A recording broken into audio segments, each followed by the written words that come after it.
Lomba banner ini diikuti oleh 32 kemudian pelayanan teknis di lingkungan Dinas Kesehatan Kota Bandung. Dari sisi konten, media dari sisi dari kamu Bapak. Iya, ini Om Bapaknya Pak. Jadi sampai jurinya ada ini diberikan kepada balita gizi buruk. balita gizi buruk. Yang satu lagi ya Popo. Enggak, yang pemkot Bandung 3 ya? 3. Bansos sambil dulu saya. Udah masuk 99 Masuk besar. ya. Ini dokternya Pak, Dokter Heri, Dokter Dikara. Nanti diserahkan penghargaan. Diabetasol. Ini sudah dapat penghargaan kementerian sudah. Kemudian ada batik salma, ada BPJS. Ini juga sama Pak, diperiksa di puskesmas, standarnya sama dengan di rumah sakit, obatnya diantar ke rumah. Kerjasama dengan apotek juga. Yang hipertensi, diabetes diperiksa dengan standar pelayanannya itu sama dengan rumah sakit, jadi tidak menunggu lama. Dokternya dilantik, obatnya diantar ke rumah. Ada kompor tapi tidak meledup ya Bapak Ibu. Kulkas 2 pintu Ada nanti disampaikan ke Bapak oleh sedang dibawa ke sini. Nah, yang ini akan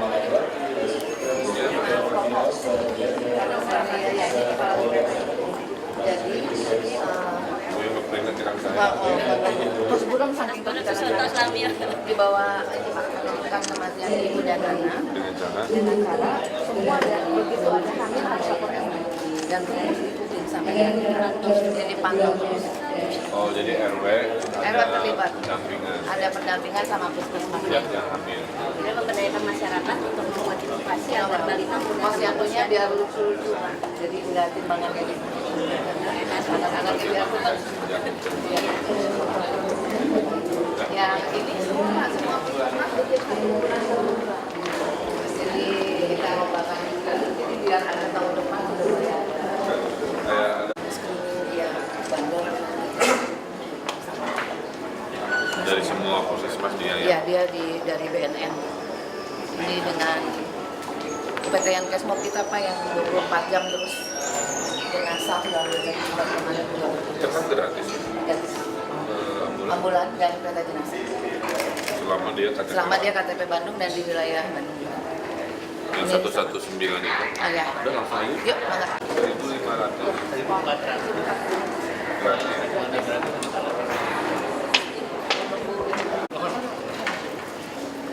Di BPJS nih Pak.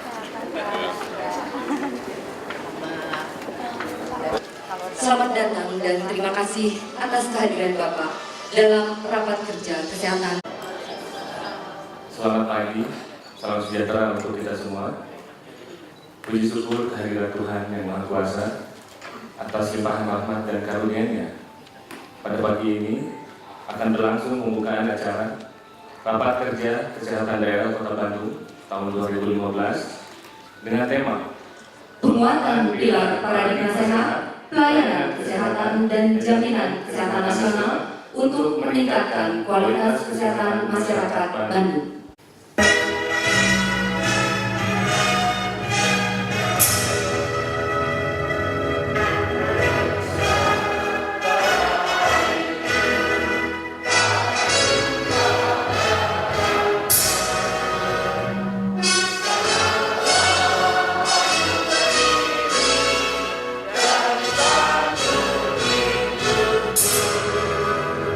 Indonesia, kebangsaan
Assalamualaikum warahmatullahi wabarakatuh.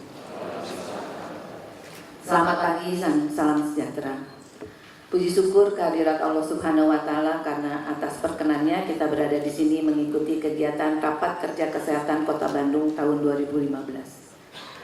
Rapat Kerja Kesehatan bertujuan untuk menyampaikan informasi arah kebijakan, kondisi, pembangunan kesehatan, baik di tingkat nasional, provinsi maupun Kota Bandung, sehingga terjadi pemahaman yang sama atas arah kebijakan yang menjadi dasar berbagai kegiatan bagi para pelaku pembangunan kesehatan di Kota Bandung.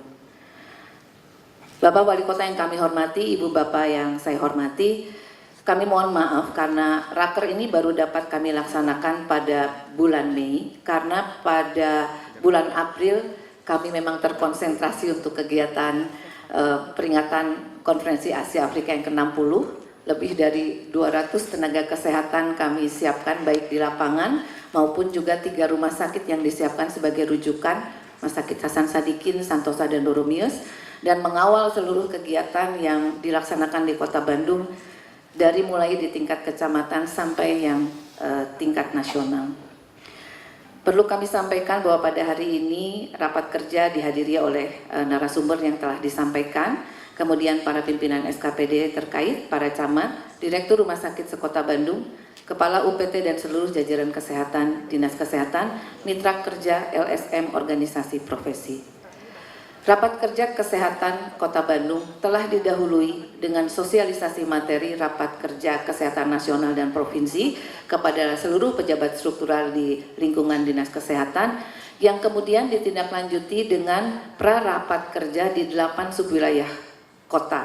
Jadi telah dirapatkan lebih intens, di mana pertemuan dilaksanakan oleh para puskesmas, kemudian pimpinan kewilayahan didukung oleh mitra kerja di wilayah kerjanya masing-masing, seperti rumah sakit, fasilitas kesehatan, institusi pendidikan, LSM, dan sampai ke hotel memfasilitasi untuk pertemuan di subwilayah kota. Pada hari ini, di samping akan disampaikan paparan oleh para narasumber, juga akan disampaikan hasil praraker yang telah dilaksanakan di 8 subwilayah kota tersebut untuk menjadi informasi bagi kita semua.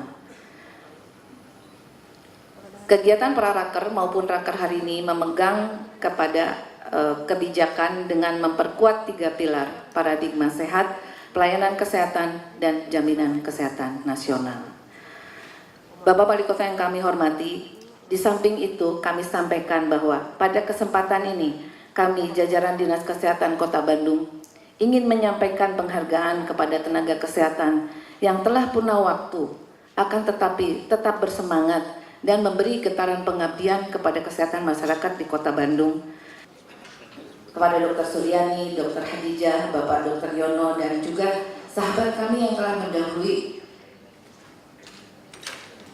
Bapak Puswara Songka almarhum yang pada kesempatan ini diwakili oleh pihak keluarga. Mereka lah terus memberikan motivasi kepada kami yang masih bertugas untuk terus berkarya dan berinovasi meningkatkan derajat kesehatan di Kota Bandung. Katresna Sadaya merupakan gerakan masyarakat untuk meningkatkan kepedulian dan kesehatan ibu dan anak yang didukung oleh seluruh lapisan masyarakat dari mulai tingkat RW. Yang kedua, dengan Prolanis, penanggulangan penyakit kronis one stop service bagi hipertensi dan diabetes di Puskesmas Talaga Bodas. Untuk mendukung semangat terus berinovasi dan memberikan pelayanan terbaik, 32 UPT di bawah lingkungan Dinas Kesehatan terdiri dari 30 puskesmas, 1 pelayanan kesehatan mobilitas, dan 1 pelayanan laboratorium kesehatan menampilkan kegiatan unggulan dan memperkenalkan pelayanan mereka masing-masing di ruang pameran. Mungkin Ibu dan Bapak dapat melihat berbagai jenis pelayanan yang dilakukan oleh puskesmas di Kota Bandung.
bergerak terus dalam hening dan juga terus ada di dalam kehingaran kegiatan masyarakat di Kota Bandung yang demikian hiruk pikuknya.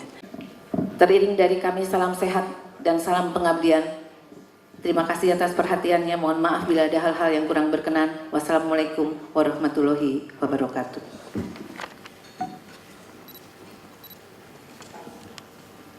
Bismillahirrahmanirrahim. Assalamualaikum warahmatullahi wabarakatuh.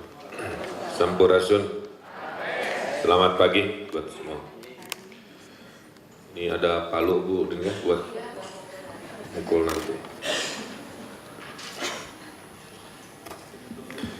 Yang saya hormati, yang mewakili Kementerian Kesehatan, yang saya hormati Bu Kepala Dinas Kesehatan, para direksi rumah sakit di lingkungan Pemkot Bandung, dan para direksi seluruh rumah sakit yang ada di Kota Bandung, para kepala puskesmas, UPT, dan hadirin yang saya hormati.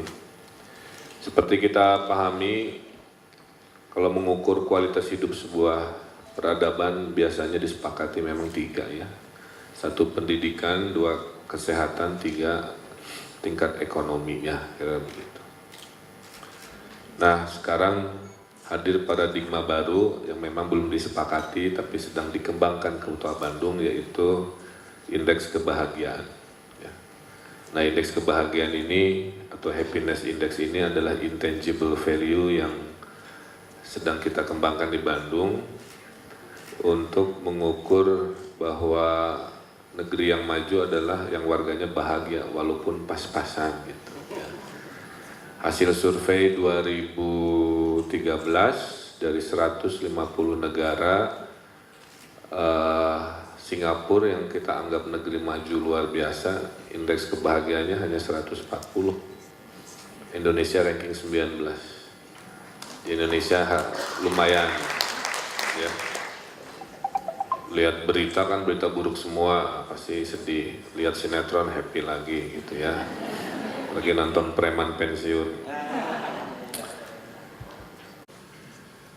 Kadang-kadang orang senang pengobatan gratis gitu ya, kesannya itu sebuah inovasi. Tapi sebenarnya inovasinya bukan di situ, bagaimana caranya kita tidak masuk ke golongan yang harus dirawat ya, karena pola hidup kita yang tidak sehat. Yang ketiganya tentunya tentang masalah jaminan kesehatan. Negeri ini itu masih jauh dari adil dan makmur ya. Kalau kita baca pembukaan Undang-Undang Dasar, tugas kita itu ya adalah membuat adil dan makmur. Jadi kesehatan juga asas berkeadilan ini Bapak Ibu, terutama yang di wilayah-wilayah pelayanan kesehatan harus menjadi semangat,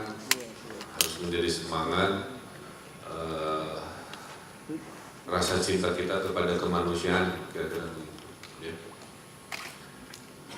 Dan dari kelompok masyarakat di Indonesia ini, kelompok keluarga miskin prasejahtera inilah yang paling rentan. Mereka kadang-kadang kurang edukasi, tidak canggih, ya. Kemudian seringkali akhirnya menjadi repot karena keterbatasan akses. Sehingga dulu ada buku atau tulisan yang tulisannya itu orang miskin tidak boleh sakit, ya ada tulisan begitu. Saya baca sedih juga ya, karena sistem hari ini gitu ya membuat seolah-olah pelayanan kesehatan itu sangat-sangat membuat mereka ketakutan. Makanya pernah begini, punten ya, ini ada sebuah cerita. Kenapa saya lahirkan konsep puskesmas 24 jam Bu? Jadi waktu saya sebelum jadi wali kota, saya dicurhati seorang wartawan. Pak Wali, saya lagi jalan-jalan di perempatan jalan di Bandung. Ada bapak lagi mangku anaknya, kurang lebih jam 9 malam. Dia nanya, Bapak kenapa? Iya, anak saya sakit, tapi barusan saya bawa ke rumah sakit ditolak. Gitu.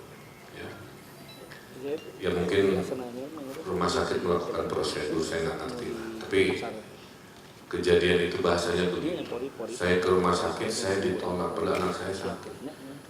Coba kalau puskesmas di tempat saya 24 jam, kan saya nggak perlu jauh-jauh di pingpong sana sini.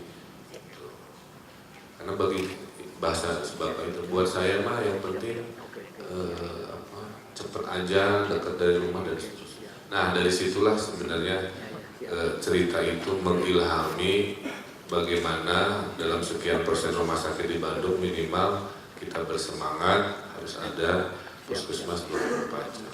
Memang ada dinamika di awal ya, mana dokter dalam bulannya seperti apa, dan demo-demo juga saya ada masalah. Tapi tujuannya kan baik, maksudnya begitu ya. Tujuannya baik, tinggal sistemnya dicari yang adil dan baik buat pelayanan kesehatannya juga.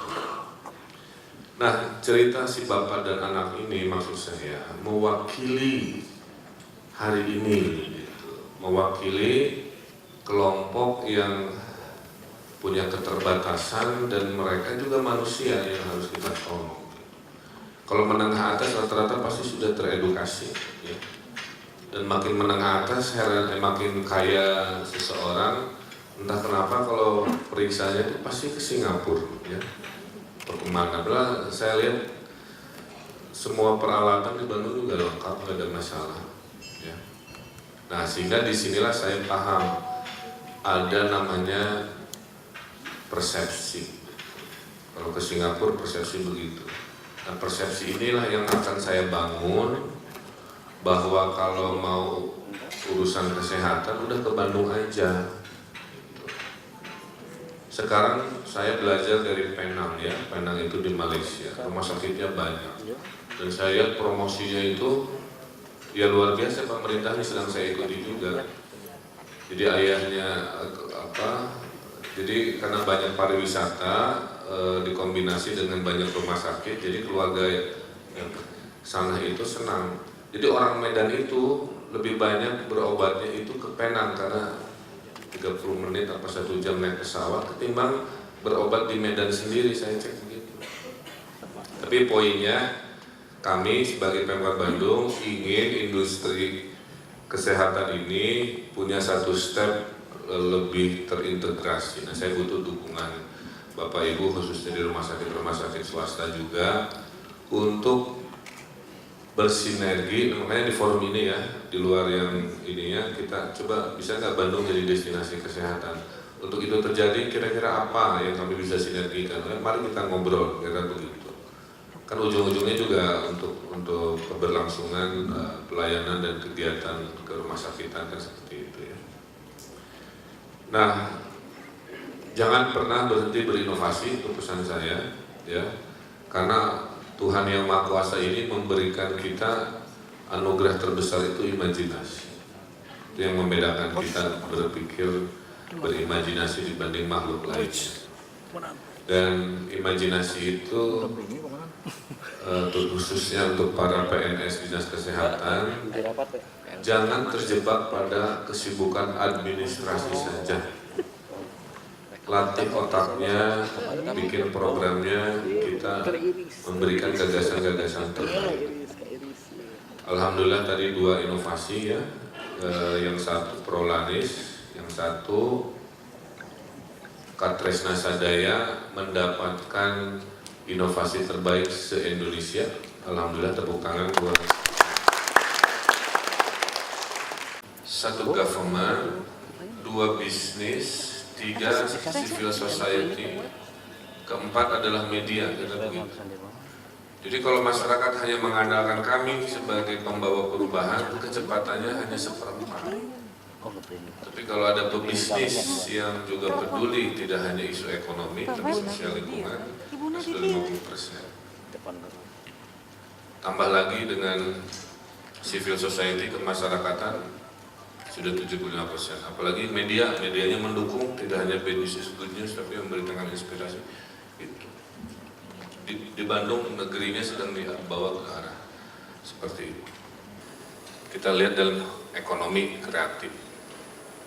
Sekarang si pemilik Maici ya, si keripik itu udah miliuner itu. Mana-mana pakai Lamborghini, masih anak muda jadi hobinya pamer di Instagram. Nah, parkir di Istana Plaza di foto parkir tenan naon ya. Karena rumus anak muda Bandung itu gitu, muda kaya raya, tua foya-foya, mati masuk surga. Nama ICI ini kan bukan inovasi tipe B ya Bu, inovasi tipe A. Keripik ya dari zaman ibu saya juga udah ada. Cuman dia bikin gimmick ya.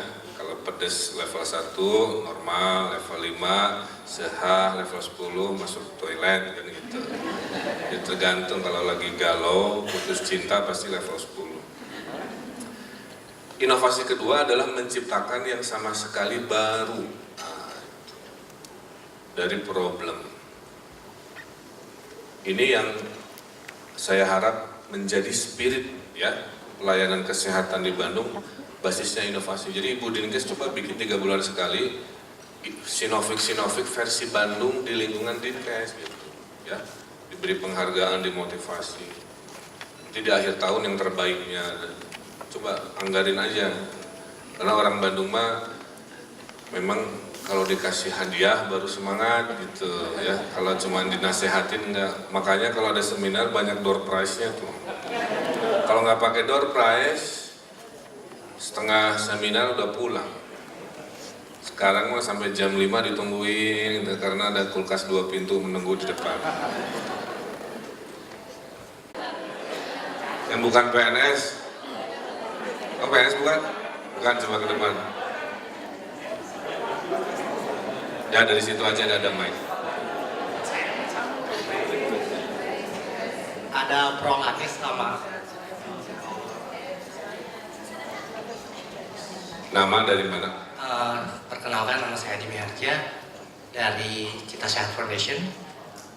Ada 2 program yang menarik dikembangkan oleh Puskesmas, yaitu Prolanis dan yang satu lagi Katresna. Sadaya Katresna. Sadaya Katresna. Katresna. Sadaya. Mau inovasinya Pak, tahu lagi.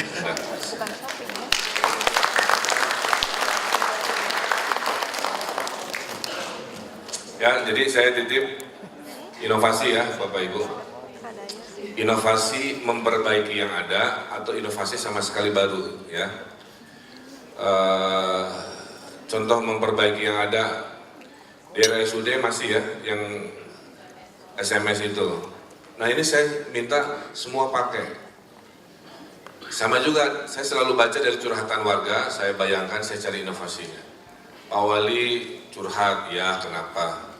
Masa mau dapat dokter jam 9, kakek saya, nenek saya ngantri dari jam 3 pagi. Kenapa? Karena ngantrinya panjang Pak Wali, harus kasihan mereka tuh udah tua, udah ini gitu, kecapean.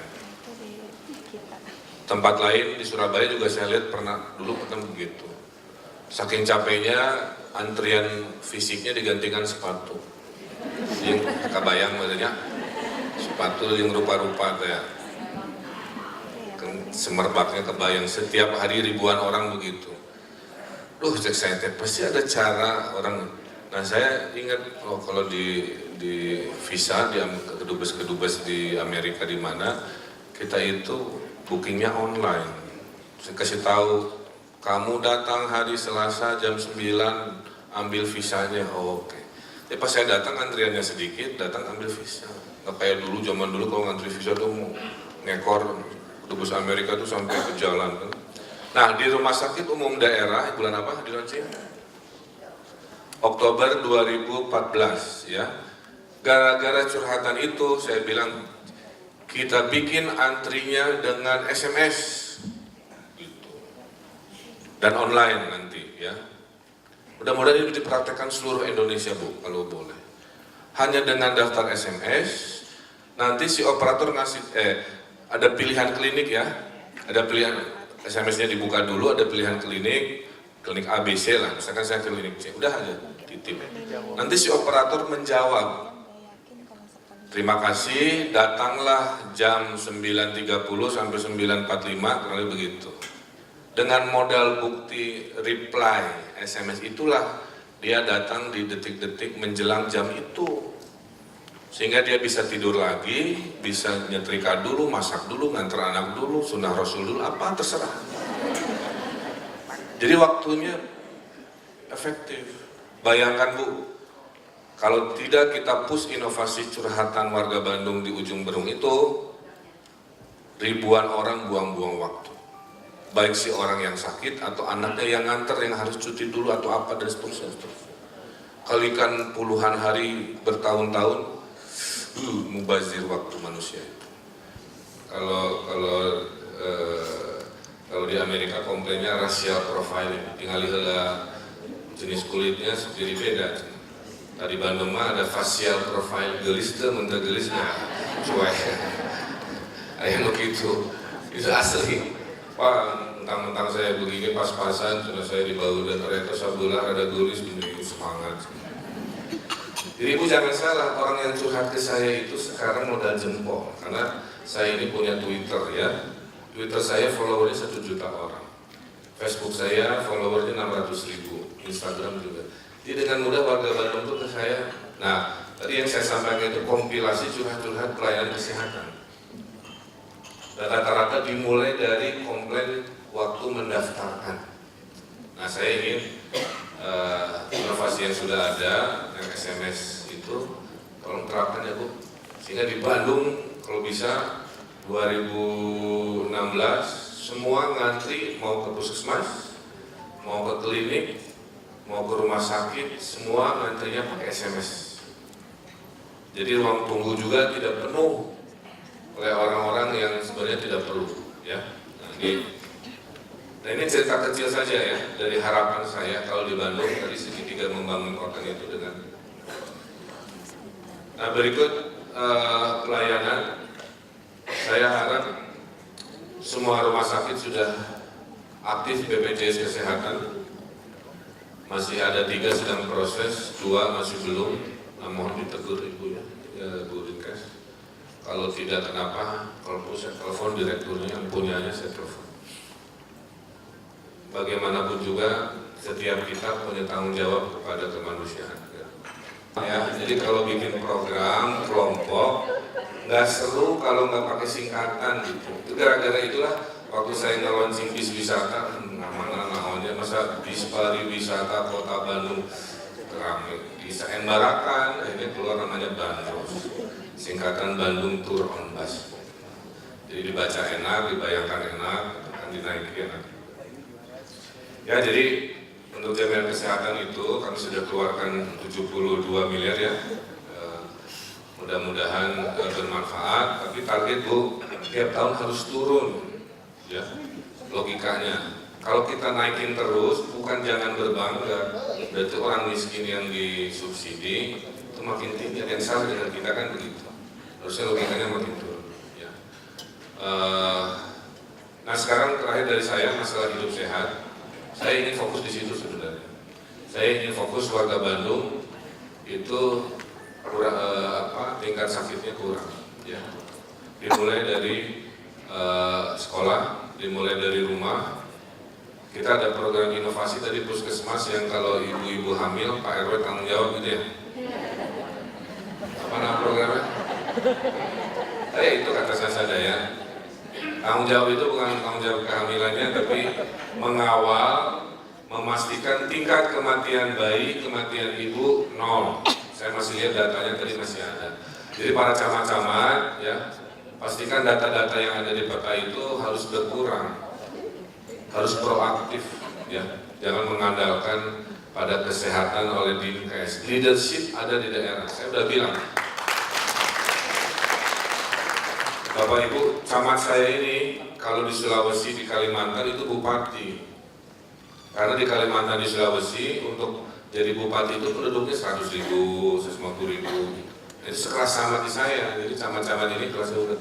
Karena itulah leadership, tanggung jawab ya. Proaktif itu harus ditunjukkan oleh para, terutama untuk kesehatan. Minimal di Lombok artinya gitu. Ngobrol apa, melakukan inovasi seperti itu. Nah, kuncinya ada di rumah. Kami sudah keluarkan dana 70 miliar tahun ini untuk pengentasan kekumuhan ya. Karena kesehatan berhubungan, ini nggak ada hubungannya dari dana kesehatan tapi dari dana PU. Tapi kan penyakit masyarakat datang dari selokan yang jorok, jentik nyamuk, kelembaban, apa itu sudah kita bongkar, kita perbaiki, sungai-sungai yang jorok. Itu 70 miliar kita keluar. Di tahun ini PIPPK kita launching Bu dengan semangat segitiga sama sisi, 100 juta per RW, 100 juta PKK per kelurahan, 100 juta anak muda Karang Taruna per kelurahan, 1 juta LP. Nanti di situ harusnya Bu Dinkes bisa memasukkan komponen kegiatan kesehatan. Ya, karena ini akan berlangsung PIPPK ini 5 tahun. Jadi kami setahun keluar 200 miliar untuk pembangunan kemasyarakatan. Kalikan 5 tahun, 1 triliun. Masa dengan 1 triliun selama jabatan saya tidak ada peningkatan terhadap kesehatan masyarakat keluarga? Saya kira kita perlu lakukan upaya-upaya. Saya kira arahan-arahan saya itu ya. Jadi mari sinergikan standar minimal pelayanan. Kedua, saya titip juga ke rumah sakit pemerintah. Orang tuh ya kalau datang jangan begini, oh ini mah rumah sakit pemerintah, ekspektasinya direndahin. Oh ini mah rumah sakit, harusnya nggak ada beda. Makanya tahun ini saya akan bikin pasar-pasar tradisional ya, ada 12 pasar sedang disiapkan. Kelasnya kayak mall semua, jadi orang nggak ada bedanya ini kayak mall atau ini kayak pasar. Ya hanya masalah mindset.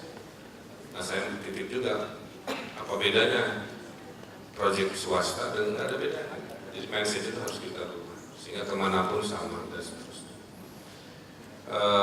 Saya kira itu ya. Tadi jadi poin masalah paradigma sehat, penguatan pelayanan kesehatan dengan inovasi-inovasi dan jaminan kesehatan buat warga kurang mampu harus jadi prioritas. Mudah-mudahan hasil dari rapat kerja ini bisa bermanfaat dan menjadi sebuah upaya inovasi yang kita lakukan.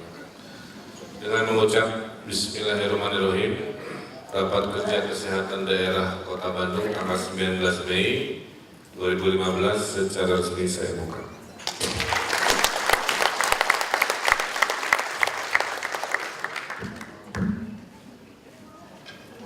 Terima kasih. Billahi taufiq wal hidayah. Wassalamualaikum warahmatullahi wabarakatuh.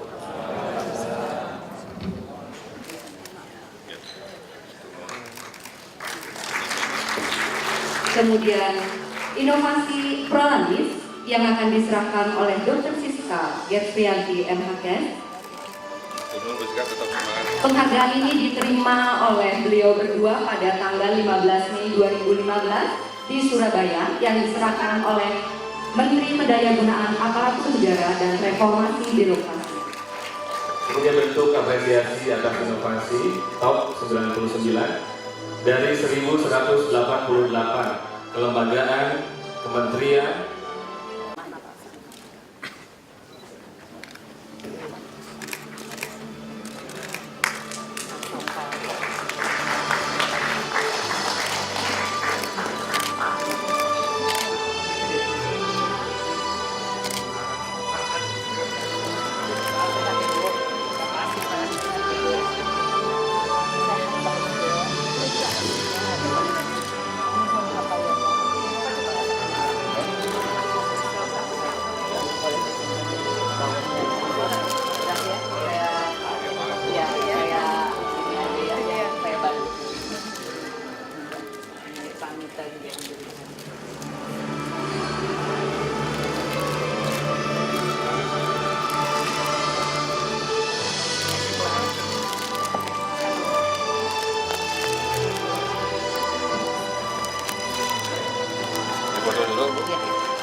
Ya, satu-satu dulu ya, bantu beritakan Bandung dapat 3 award untuk inovasi pelayanan publik, 2 dari kesehatan, 1 dari transparansi hibah bansos itu ya. Jadi itu dianggap inovasi yang standar nasional. Itu dulu. Yang kedua, kesehatan itu kan ada 3 komponen, hidup sehat, pelayanan kesehatan, sama jaminan kesehatannya. Jadi kalau ditanya inovasi, mari berinovasi preventif, mari berinovasi pada saat pelayanan, mari berinovasi dalam bentuk jaminan sosial. Yang banyak problem administrasi kebanyakan di pelayanan, maka inovasinya tolong inovasi kayak ngantri SMS tadi kan saya sampaikan, udah bagus di rumah sakit umum Ujung Berung, kalau bisa di semua kan, ngantri SMS ini dan online bisa di puskesmas. Karena banyak juga yang masih lapor ke saya, Hasan Sadikin, ya, walaupun bukan jurisdiksi kita, tapi kan mungkin inovasi ngantrinya aja. Jadi mulai dari sejak datang itu kalau bisa udah ada inovasi. Kemudian inovasi yang tadi saya cerita, puskesmas 24 jam kan, itu curhatan warga miskin yang tidak mau repot ke rumah sakit, minimal ke puskesmas. Makanya di puskesmas kita itu juara, karena selain 24 jam, penyakit kronis juga, nggak harus ke rumah sakit. Jadi pada dasarnya puskesmas itu bisa jadi rumah sakit kecil, bukan ngecek-ngecek periksa-periksa yang simpel-simpel. Untuk penyakit berat tertentu cukup di rumah sakit. Nah, ini akan kita kembangkan. Jadi Prolanis itu nanti kan harusnya bisa di semuanya ya Bu. Mimpinya seperti itu. Jadi inilah konsep desentralisasi itu. Semakin pelayanan didesentralisasikan, semakin pelayanan ke masyarakat jauh lebih baik. Semakin dipusatkan, cenderung pasti ada problem dalam perjalanan seperti itu. Jadi saya titip di rapat kerja ini, tolong inovasi sebagai ciri khas Bandung sangat kelihatan. Kalau untuk infrastruktur dua rumah sakit daerah ini ada update Pak? Infrastruktur dua rumah sakit daerah yang Ujung Berung sama RSKIA ini ada tahun ini? Rencananya kita kan udah beli tanahnya di Ujung Berung. Kemungkinan pembangunannya ada rencana dibangun oleh gubernur, bantuan provinsi, karena provinsi kan sudah menaikkan anggaran kesehatan itu. Dan salah satunya kalau tidak salah kata Pak Gubernur adalah harus mendirikan rumah sakit daerah di kota-kota. Kita ini rumah sakit yang didatangi nggak hanya warga Bandung, itu tolong dicatat. Jadi kita harus dapat prioritas, karena pelayanan kita bukan hanya ke warga Bandung, dari Tasik, Garut, kemana rata-rata ke Bandung juga kan. Nah itu insya Allah tahun depan groundbreaking-nya dimulai. Hingga di akhir jabatan saya udah kelar. Sip. Anggaran yang 75 miliar 72 untuk premi, bayar premi. kekumuhan. Oh, kekumuhan, ya itu pengentasan kekumuhan supaya lingkungan lebih bagus, lebih hijau, dan ujung-ujungnya kalau dihubungkan dengan rapat ini, dia jadi lebih mengurangi peluang penyakit masyarakat. Itu atau bikin rumah atau Oh enggak, mau sekampung dibongkar, dirapi-rapi, rumahnya jadi di Babakan Surabaya. Tergantung, kalau rumahnya jelek banget kita bantu. Jadi mungkin dulu perilakunya lagi remaja, sekarang terdeteksi. Dan kenapa jadi tinggi terdeteksinya? Karena fasilitas kesehatan di Kota Bandung banyak yang sudah bisa mendeteksi.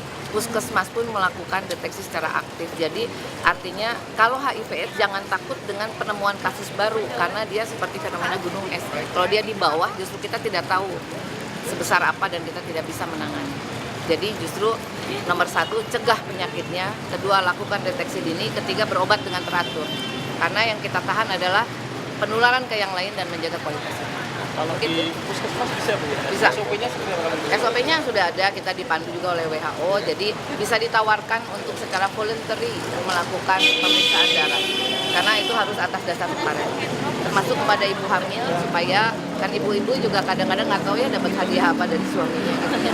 Dia dapat hadiah apa, bisa door prize laki number. Semua udah bisa, semua puskesmas? Ada di minimal di setiap wilayah ada, ya seperti di Ibrahim Haji, Salam, puskesmas besar itu semua ada, Garuda. Dan yang kita jaga menular kepada ibu hamil, dan yang kita jaga lagi jangan sampai kalau ibu hamilnya sudah HIV positif, anaknya tertular. Jadi ada bayi yang kita kan di Bandung sekarang ada sekitar 300 bayi yang harus kita jaga supaya dia kualitas hidupnya bagus. 300 Karena bayi itu 300 bayi HIV positif ya dari ibunya. Oh. Nah itu kan nggak boleh berkembang lagi gitu. Data nama-nama Data ada ada. lengkap di 2014 Ya nggak itu. boleh lah, Ya, itu enggak, kan maksudnya- konfidensial. Enggak, Maksudnya itu tahun 2014. Nggak sampai dengan, kalau HIV itu kan karena yang lama. Jadi kenapa jadi tambah? Karena kita dapat mempertahankan kualitas hidup yang sudah terdeteksi. Jadi tidak meninggal, tidak sakit. Maka akan kalau ada temuan baru dia akan terjumlah. Nah itu sekarang mereka di perawatannya gimana? Biasa aja, karena HIV itu tidak menular kalau tidak berhubungan seksual atau darah ketemu dengan darah atau cairan seks. Tapi ada perawatan khusus kan? Perawatan khusus itu adalah dia mendapatkan pada bayinya diberi susu supaya tidak mengurangi resiko dari ibu ya. Jadi dapat susu, kemudian kontrol dengan teratur. Kalau HIV kan udah ada obatnya. Kalau ibunya atau bapaknya yang kena secara terus makan obat yang disiapkan oleh pemerintah dan itu gratis. Ya. Dari sisi sosiologi ada pencegahan misalnya dari lingkungan. Ya, jelas. makanya dibentuk warga peduli AIDS. Warga peduli AIDS itu ada di setiap kecamatan. Tugasnya adalah satu, memberikan informasi agar kuat masyarakat itu tidak melakukan perilaku-perilaku beresiko, entah itu nafsa, entah itu resiko seksual. Yang kedua, menghilangkan stigma, karena stigma yang berat itu. Jadi seolah-olah HIV itu penyakit orang yang jahat, yang perilakunya buruk. Kalau ibu-ibu rumah tangga, bayi kan bukan. Jadi stigma itu dihilangkan, maka mereka mau memeriksakan. Setelah itu akses pelayanan diperbagus. Saya kira itu strateginya 3. Di Bandung sendiri Bu, Saya mau jadi moderator. di Bandung sendiri adanya HIV dan AIDS itu cenderung dikarenakan apa Bu? Masalahnya atau Penyebab terbanyaknya 2, tetap nafsa suntik ya, dan perilaku seksual. Perilaku seksual itu adalah perilaku seksual yang tidak sehat, artinya berganti-ganti pasangan atau melakukan hubungan seksual yang tidak semestinya, seperti laki dengan laki atau trans ya, bareng-bareng atau itu yang ya. Jadi makanya kenapa kita masuk di sekolah-sekolah untuk kesehatan reproduksi, jadi masuk